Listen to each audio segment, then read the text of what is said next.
everybody, Stephen McCaskill here.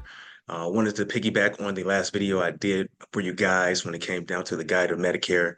Wanted to go over a few more things. We went over the first 5 questions, and now we are going to go over the second half of the seminar in the video. All right. To give you the overall top 10 Medicare questions. All right. Now, this is pretty much like the behind the scenes on everything when it comes down to my seminars. So definitely keep an eye out for all my other videos to let you guys know how Medicare works at the end of the day. All right. So we went over the first 5 here. Now I want to go over the second 5, the second half of the video.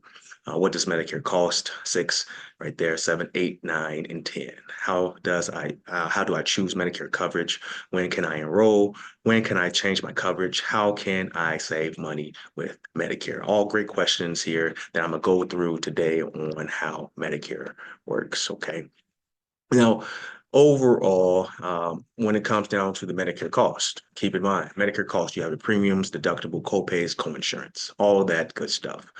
All right, premiums, deductibles, copays, coinsurance when it comes down to Medicare, okay? You do have your Part C, D, and Medigap costs, also known as your supplement cost, all right? Medicare coverage, your Medicare Advantage, your Part C, you do have, sometimes you can have little as no monthly premiums. You do have to worry about your deductibles, your copays, and your coinsurances. Part D, you may have a monthly premium, all right, and you also may have to have, you may have deductibles, copays, and coinsurance. Supplement, you will have your monthly premiums, and you're subject to deductible and copay. So overall, you will have a plan. There will be deductibles and copays you will have to pay some way, shape, or form.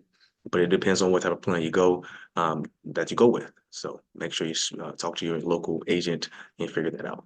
All right. Medicare Advantage plans. With those Advantage plans, you will have an annual out-of-pocket max. All right. So if you want an ACA plan right now, group coverage, you may not know how that works. You may have an out-of-pocket max. And then once you meet the out-of-pocket max, everything's at 100% for you. Okay. So those are the expenses that you would have. Okay. How do you choose Medicare? All right. How do you choose a Medicare plan? All right. Medicare coverage combinations. With the original Medicare, you do have your Part A and your Part B. All right. It comes standard. That's how it works. Once you turn 65, you have original Medicare, Part A and your Part B. Next, you have your Part A and Part B, and then you can add a Part D medication plan. Part A, Part D, Medigap. You have Part A, Part D, Part A, Part B, Part D, and Medigap. Just different combinations. This is typically how I sign everyone up with is everything. Just because of simple fact, something happens, so you go to the doctor's office, you want everything covered. You don't want to deal with all the extra bull that comes with it, right? No. So that's why I just sign you up, so you don't have to worry about anything at the back end of things. All right, just pay your monthly premium, you're good to go. Medicare Advantage plan, you have your Part C, MA plan, MAPD, and then you have your C plus your D. All right, I sign everybody up with the Part C, D, just again because simple fact that you don't want to worry about anything down the road, right? Exactly. Medicare coverage choices. Once you start Medicare, you enroll in your original Medicare. That's a given. Once you turn 65, you have your Part A and your Part B. Boom. Then you have the choice to pick a plan. You have your supplement plan or you have an Advantage plan. That's typically how it goes. So once you turn 65, you have an option to pick a plan because it doesn't make sense just to have original Medicare because you do have those, again, those co-insurances, all right? You have those co-insurances and co-pays that you will have to worry about. So that's why you want to pick a plan, supplement plan or an Advantage plan. Medigap or Medicare coverage. How do you pick a plan? Where do you start, right? So differences between your Medigap and then the Medicare Advantage plan, your coverage. All right, some coverage, cost, and convenience. So those are the differences between the Medigap, Medicare Advantage plan. Speak with your agent to figure out which plan is best for you. Okay. When can you enroll? This is the biggest questions that I get, that I do get. When can a member enroll? Once I turn 65, can I enroll 6 months before? When do I come speak with you? I know I got to do it, but when can I do it? Right? There is a window. Whenever that 65th birthday is, you have 3 months ahead of time, 3 months after. So keep in mind, 3 months ahead of time, if you are on Social Security, they will send you a Medicare card in the mail. So once you receive that card, then that's when we can sign you up. You need to have the Medicare card in hand, have the number on the way. All right, something like in that form in order to sign up for Medicare. 3 months before, 3 months after. If you missed that window, you do have a window to sign up. It may cost you a little bit more, but you do have another window, January through March. Okay.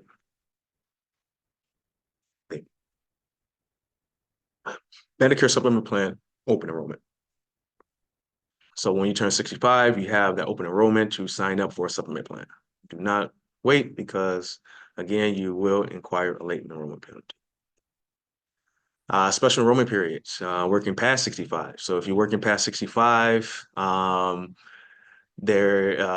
people ask me all the time, when do you enroll? It's pretty much the same thing. You want to definitely know when you want to retire. Um, then you speak with Social Security, let them know when you want to retire so you can get the ball rolling. All right. So then once you get the ball rolling with Social Security, then they give you the number. Then once you get that number, then that's when you come to me and then I can sign you up for Medicare. Okay. So it's pretty much, again, 3 months ahead of time that you want to retire. Know the date. You got to know all your dates when speaking with Medicare and Social Security. Because if you don't know your dates and you just go through life willy-nilly, you will inquire a late enrollment penalty. And then we don't want you to have a late enrollment penalty because that stays on the book for the rest of your life. All right. So definitely want to make sure that you don't inquire a late enrollment penalty because there's no point to keep paying the insurance company more money. No point at all. They already got too much. So let's not have that late enrollment penalty. Now, if you enrolled in the plan and you want to change coverage, when can you, right? When can you change your coverage? Annual enrollment period. Simple. You in a plan. Simple answer. October, and between October and December is when you can switch anything, change anything. And these are subject to change on a yearly basis. It can be tailored for your gain. It could also it can't benefit you at all. So that's why we want to look at these plans on a yearly basis to make sure you are on the right plan. Because if you are, that's great. If you're not, then I definitely want to get you in. Because if you have a sour taste, and that's how this business works, if you have a sour taste in your mouth and you spread the word saying, hey, we really didn't do anything, this and that, word spreads for fast. Okay, so want to make sure that you are happy. If you're happy, that's how you spread the word. So we revisit these plans on a yearly basis, making sure that you're on the right plan. Annual enrollment penalty, or annual enrollment period is the time that you can change your plan. Now, if you did change a plan and you say, January something happens, February something happens, and didn't work for you, you can change that plan again. All right. So you do have another time to change as well. So not many people know about this, but you can change your plan only if you change your plan during the annual enrollment period. Okay. Now, special enrollment period. This is life-changing events. You move out of your area, you leave, you retire, you're leaving your employer or COBRA coverage. This is your special enrollment period. So that's that questions. I'm on my employer plan, and I want to go on Medicare now. This is that special enrollment period that you would put into the system that, hey, I'm retiring and whatnot. So there is a special enrollment period as well, where if a life-changing event, life-qualifying event, we can see what we can do. You're moving out of the area, something happens, nursing facility, you can change your plan as well. So just keep speaking with your local agent on your situation because there's a scenario for every situation. Last but and then, oh yeah, how can I save money here? How can I save money with Medicare? Use your benefits wisely. So you do have preventative services out there. Use your plan provider networks. You use lower tier medications. That's a big thing because you can be on non-medications today. You can be, and then you sitting through this webinar, through this Zoom meeting, and now you don't know what's going on. You can be on 3 to 4 medications, right? Now you're pissed off, right? Now your blood pressure is going. Make sure you are in the lower tier medications for your prescription drugs because that will save you the most money. Use plan preferred networks, mail orders, pharmacies, things like that to save money as well. Understand the status of your hospitals and you want to make sure that they are in network as well. But use your benefits wisely. How to save money as well. Financial assistance programs, extra help.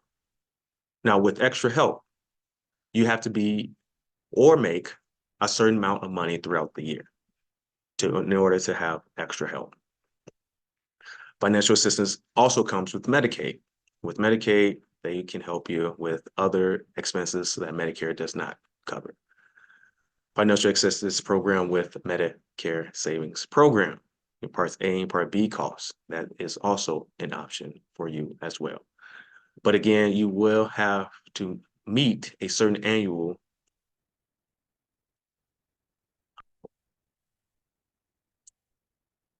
roughly it's around 13,000 for the year. So you have to be around that number for you, yourself. If it's a household, it's different. But nevertheless, though, you have to be around a certain number in order to have financial assistance. Now, where can you go to get help? Me, of course. If it's not me, Medicare Made Clear, MedicareMadeClear.com. Sign up for the newsletters. You can go to YouTube, Facebook, all that good stuff for your extra help. Medicare.gov, 1-800-Medicare. You can contact your local Social Security agency as well. If not, you can always get in contact with me if it's easier for you to do so. My contact information is there for you. Okay. Again, this is the last section of that video that I made previously. You can put everything together. If there are any questions that you may have, definitely go to my website, www.petersonbenefits.com, and submit those questions there, and I will do my best to get back to you. Thank you for watching, and you guys have a great rest of your